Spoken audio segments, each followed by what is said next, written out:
So B12 and nutrients in general need to be circulated around our body, which means a key component of nutrition, which begins in the body, or it's a process that begins in our body rather than beginning in the food and then entering us. It's like a connection between us and the plant, because obviously we have a role to play, planting the seed again. So anyway, these nutrients that we get must be in a whole state to get assimilated properly. And again, one of the key components is the circulation, staying hydrated from eating lots of fruit. Water can just flush your body of nutrients. Of course, if you eat cooked food or salt, then you will need to get rid of it. That's if it hasn't done damage to your body already. So let's listen to this short clip of Herbert Shelton's Vitamin Minerals lecture, where he's talking about, well... I wonder how many of you ever ate a vitamin? How many of you ever ate a mineral?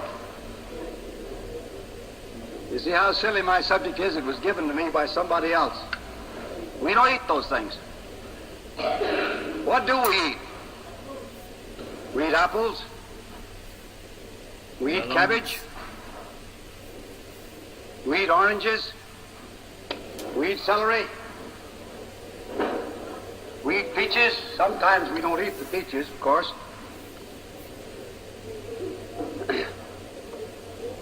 We eat lettuce. We eat nuts. In other words, we eat foods. And what are they? They're rather complex materials that are made up of simpler substances, among which are some vitamins and minerals. But vitamins and minerals alone are not very important. We read very much today about vitamins, particularly do the people who are selling us synthetic vitamins and extracted vitamins talk very learnedly about vitamins and about what vitamins do and what they don't do in the body.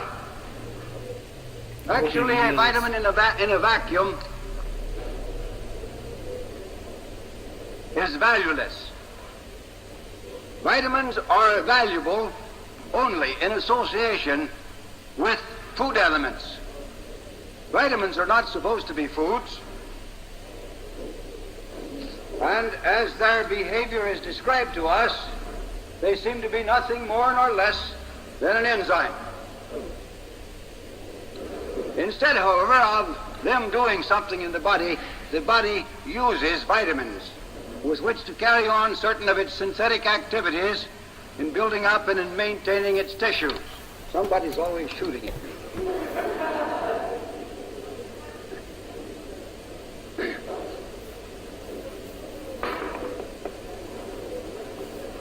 And the same is true of minerals. A mineral by itself means nothing. It is only valuable in association with other materials with which it forms or is used to form certain tissues and certain cellular constituents of the body. And for this reason, no element by itself is of any importance. We need to consider our total vitamin, mineral, amino acid, carbohydrate, fatty acid, and water intake, rather than to talk about vitamin C or vitamin B complex or vitamin B1 or vitamin B12. You know, when they ran out of alphabet, they started putting 1s and 2s and 12s after the letters. I believe the time is not far distant when they'll begin to re-evaluate all the stuff that they have said and written about vitamins, and they'll discover they don't have so many after all. That some of the vitamins have been named several times by different names, and that they don't do everything that they're said to do.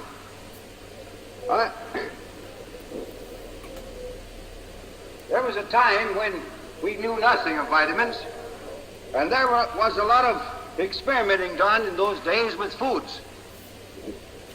Professor Chittenden of Yale, for example, carried on a rather large and long series of experiments with foods, using soldiers and athletes in his experiments. Well, he had Horace Fletcher in some of these too. And if you go back and read over those experiments and notice the list of foods that he fed to those men, you would be amazed. I'm sure you would be amazed to discover the remarkable results he achieved with his changes of diets without giving any consideration to factors that were then unknown, and factors that in the diet he then gave in his experiments would now be considered practically non-existent, or at least greatly deficient. To take soldiers and athletes and change their diet and increase their strength and increase their endurance and increase their health with a diet that is lacking in food factors that we are today making so much fuss about, would seem to me to indicate that perhaps we're making entirely too much fuss about these things. Okay, so we watched from about 3 minutes till 6 minutes on that video, if you want to carry on watching, or listening rather. I've listened to each of the lectures, some of them 2 or 3 times, just to fully understand. And Herbert Shelton wrote like 40 books, collected all the data from past natural hygiene books and literature, and developed many of the ideas that we know today. And people like T.C. Fry carried that work on, and today like Lauren Lockman and Doug Graham. But like you said, get nutrition from whole sources, develop a whole world view as well, like holistic with a W. And does that protect you from B12 deficiency? No, but it gives you the knowledge of how to stay to feed yourself the nutrients from nature, from various sources. You can get B12 from soil or sexual fluids, and obviously we have bacteria in our body which, given a clean body, if one does a water fast, they tend to increase their B12 levels, according to Lauren Lockman.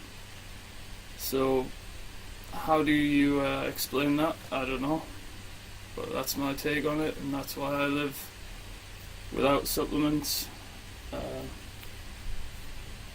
especially since they can lead to deficiency. You know, if I take vitamin D tablets, I might not be so inclined to go out and get sunshine, which I'm going to do now. Even through the clouds, I will get some.